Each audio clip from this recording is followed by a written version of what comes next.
Hey y'all, welcome back to the podcast. I'm your host, Vashti Sarah, and you are tuned in to another episode of All the Things, where we literally talk about all the things. So in today's episode, let's just jump right into it. We're going to talk about how to deal with difficult people. People are difficult. People are challenging. People can just really just irk you sometimes. But as Christians, what are we supposed to do?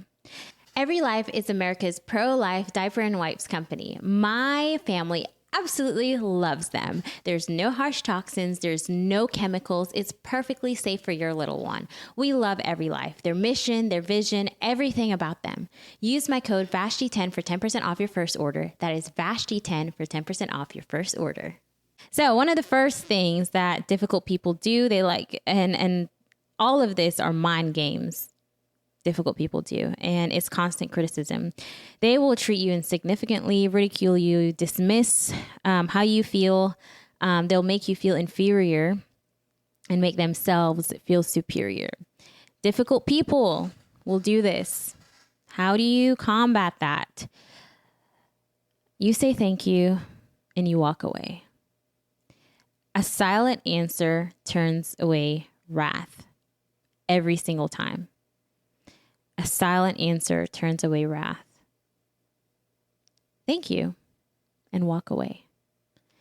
Difficult people feel the need to criticize, constantly criticize. They will point the finger at you and not at self. And a lot of the times they know exactly what's wrong with them, but they make themselves feel better by pointing fingers at everybody else so that the spotlight's not on them. And what they don't realize is that the spotlight's been on them.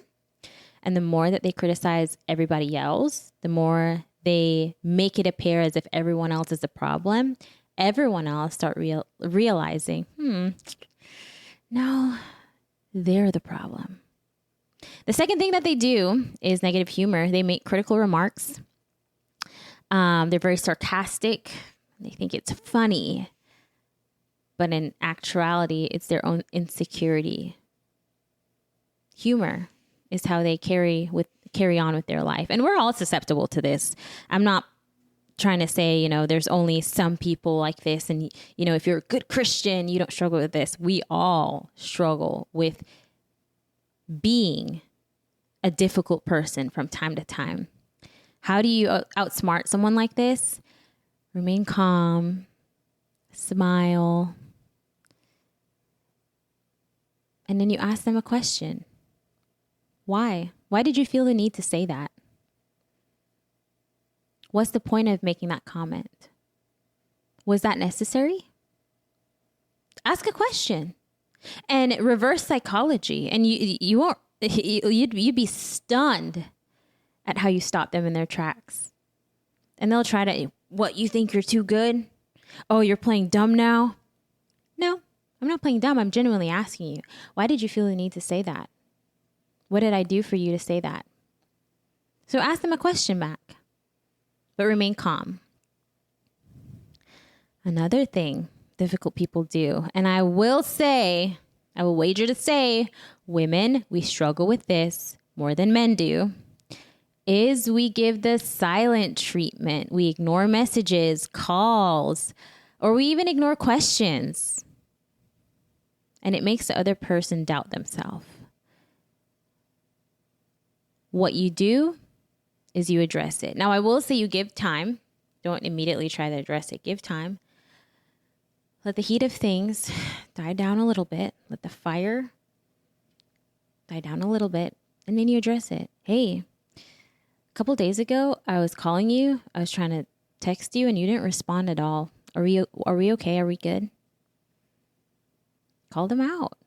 Again, very calm, in a posture that is not pompous. That's not, I'm better than you. But humbly ask, hey, what's going on?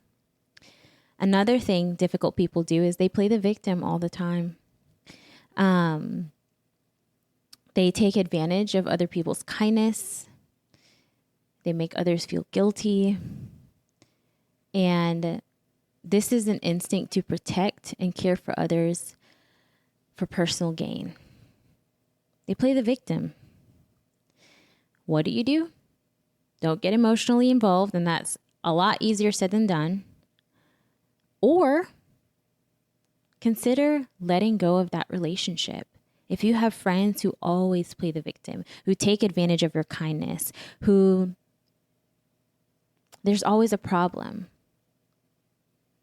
it might be time to slowly let go of that friendship, let go of that relationship, because you don't want to be in a toxic relationship.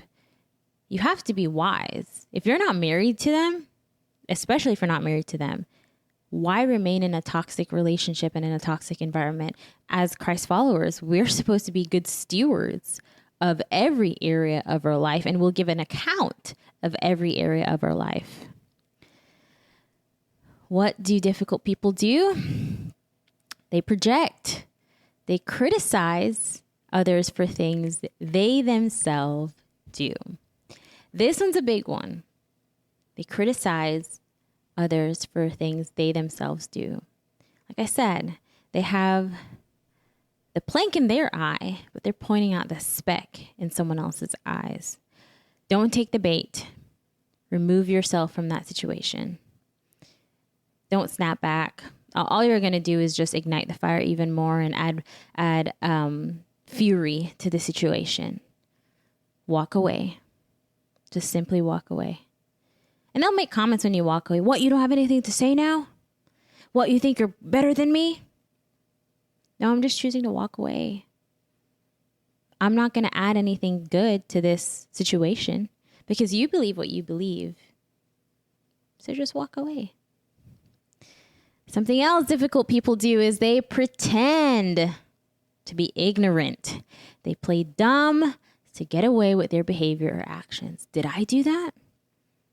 Did I really do that? Or they'll even deny, I didn't do that. No, that's not me. Everyone else saw you though. Everyone else agrees. But you're the only one who don't see it. Cool. What do? And this one is difficult. You judge their actions, not their intentions. The action was wrong, but you can't determine someone's intentions. A silent answer turns away wrath. The Christian thing to do, the Christ-like thing to do, is to love despite their arrogance. To love despite their pretense. Call them out when they need to be called out. Like I said, sometimes you just need to let go. Move on. Not that you don't love them. Not that you're not going to ever be there for them. But sometimes it's just easier to let go. Because all that friendship is doing in your life is causing chaos and stress and misery. Something else that difficult people do is they guilt trip. This is a passive-aggressive tactic where someone reminds you of something bad you did to make you feel guilty and want to make up for it. So they know they've done wrong. They know they've sinned. But instead of owning up to what they do, well, you did. Well, did you know they blah, blah, blah. And I think siblings are really good at this, especially if they're talking to their parents. I have 3 brothers, so I completely get it. We're a large home. And it's so easy. If your parents are like, well, I want to talk to you about this because you blah, blah, blah. Well, did you see what so-and-so did? And you call it your other sibling. That's guilt tripping. That's being very passive aggressive, trying to shift blame and shift focus on someone else. Respond with empathy, and trust your instincts. Gently respond with empathy. Hurt people. They don't want to own up to what they've done. They don't want to be criticized. They struggle severely with pride. So it's easier to shift focus on someone else than to own up to what they've done. And lastly, what do difficult people do? They gaslight. Oh, I hate gaslighting. I hate it. And I'm susceptible to doing it too. I'm not going to sit here and be like, oh, I've never done it. I am susceptible to doing it too. I'm human, but I hate gaslighting. I hate being gaslit. Using denial, lying, misinformation, and contradiction to make you doubt your sanity, your memory, and perception. Hate it. I think gaslighting is the root of it is evil. It is an evil heart. Because you're making someone essentially look dumb and like an idiot. As if what they're saying, what they're standing for, has no grounds. So how do you outsmart them? How do you deal with this? You disengage and walk away. Just walk away. If you add to it and rebutting, I've found rebutting never works. They always have something to say. They always feel like they're the smartest person in the room. They will always negate. So just disengage from the conversation and walk away. Something that my husband does is if I'm challenging him on something that I fully haven't thought through, is we call it the Fortnite okay. And this goes back to a story, I think, in the first year in marriage. He was playing Fortnite and I was telling him, I was like, oh yeah, this is the part where you blah, blah, blah. And he looked at me and he's like, no. He's like, and I responded, I was like, yes, I know what I'm talking about. I saw my brothers play this game and this is blah, blah, blah. It was a stupid conversation, mind you. It was a stupid thing. And he was like, no, it's not, Vash. And I'm over here like digging my heels in. And I kind of borderline got like a little bit upset that he wasn't believing me and like saying I didn't know what I was talking about. And the Fortnite okay is okay. And I was like, okay. He's like, okay.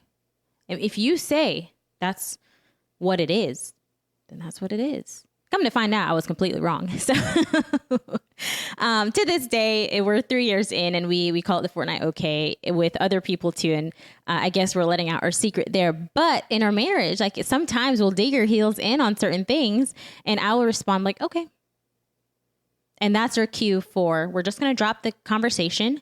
And not that either of us need to prove the other wrong, but we'll let the situation play out as is. And who's right will be right and who's wrong will be wrong. So disengage and walk away. And if you want to use my Fortnite okay, just be like, okay, cool. So that's it for today's episode, or that's the premise of today's episode is how do you deal with difficult people? Reality is we live in a fallen world. People are people. And I don't say that to justify people being mean and rude, but it explains why people are mean and rude. And it's because the nature of humans, because we live in a fallen world, is sin. We want, or we are more likely, more prone to lean towards sin because doing good, being good, owning up to wrong, owning up to when we are wrong is difficult. It's hard to love people. It is really hard to love people, but we are called to love. We are called to walk in grace. We are called to extend mercy.